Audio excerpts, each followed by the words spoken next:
equals. And image 1 is what I think it was the one on the left that we dragged and dropped earlier. And we're going to say bitmap source dot create. Okay, now we are creating an image. We have the raw data in that planar image.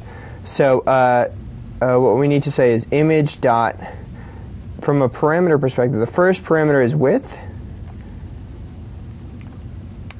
Image dot width.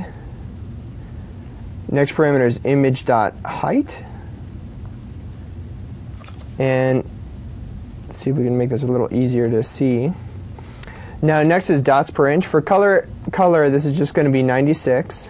The pixel format that's returned here, we're going to use pixel formats dot bgr32. If we just mouse over there, that tells us that BGR format is a red-green-blue format, or blue-green-red, with 32 bytes per pixel, I believe it was. 32 bits per pixel. There we go. Kind of make sure I say bits. Okay, so bitmap palette, we'll just say null. And the array of pixels. So this is actually the image.bits. And then the stride, we explained stride as being the union of width and any padding. So in this case, for us, it's going to be image width times image dot bytes per pixel. So we know how wide it is in terms of the actual image, and then how many pixels are there, how many bytes are there per pixel will give us everything, because there may be more data. So if there's 4 bytes per pixel, you know the stride value is 4 times whatever the width is, which in this case I think is 640 for an image. Okay, let's actually comment out for now the NUI stream open and just try and use this image. And what we see here is our wonderful Kinect and our image on the screen. So we know our application is working, and what it's doing is taking that raw data, converting it into a bitmap source, and everything works great. Now, if you don't want to do that much code, another option is we do have the coding for fun extension method, and that extension method actually isn't on planar image, it's on the image frame. And the reason for that is because the planar image doesn't contain the data, the type of image. You need the image frame for that. But here is the extension method. And what we'll do is just say image1 dot source equals e dot image frame dot to bitmap source. Let me make sure that. So underneath the covers, this is doing the exact same code that you see here. It's just a convenience method to not duplicate your code. And the nice thing is this does work for depth, which we'll use in a second. All right, so let's just try this again. And we see we get the exact same application. All right. Now in depth frame ready, let's uncomment this. And now try and add a depth frame as well.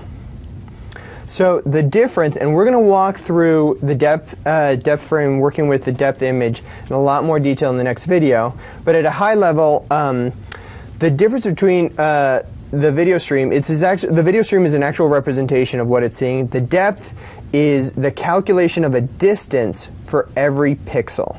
So I am saying how far away every pixel is. It's not an actual image. So what that means is you need to choose how to build an image knowing all the distance for every single pixel in that image. And we're going to go through that in a lot more detail in the next video. But just for convenience sake, we'll do image2 dot source equals, and we're going to use that coding for fun extension method again, to bitmap source. And what you'll see is what it does is builds a monochrome histogram. And let's just run it.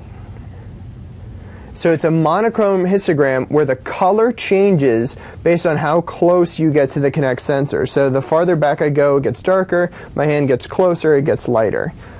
So, and the way this is doing it is by using that distance data and then deciding what to color each pixel. Okay, so we have one more example to show. Let's make sure our application's actually closed. And that's the camera tilt demo. So what I'm going to do is just grab our Kinect here and just show this. I'm going to run the application. Or actually, I should just show the UI quickly. It's setting a tilt value. Now this slider is a value that's set. You can pitch 27 degrees up or down. And let's just see what we're doing. It's one line of code to do this. It's camera.elevation angle. And we're just setting whatever the slider value is to that. Now this isn't something you should do often. The scenario for using this is, say your application's starting up the first time, what you could do is scan the room, get the skeleton data, which we'll talk about in the skeleton fundamentals, and see if there's any joints that are not being tracked, inferred, occluded, whatever it happens to be, and find out what the best position is based on it. Because the Kinect could be on top of a TV, or it could be on the ground, and you want to make sure to get the best angle, and you can use that by actually using the motor to tilt this.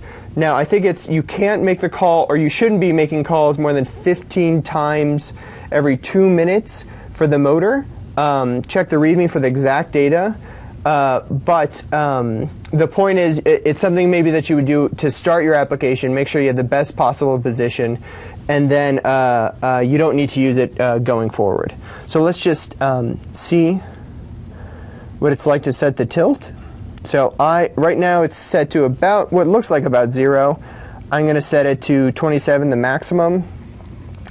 And you see that it goes to the very top. And I will set it to the very bottom. We get the nice Wall-E scan of us. And we'll just do one more time to set it back to 0. So very basic, but something that you will, for example, want to do when you're building your applications is make sure that your Kinect has the best viewing angle possible, and you can do that by actually dynamically changing the tilt and listening to the skeletal joint data to see what's missing, what's inferred and not inferred. And we'll get into that in a lot more detail when we in our skeleton fundamentals. Thanks.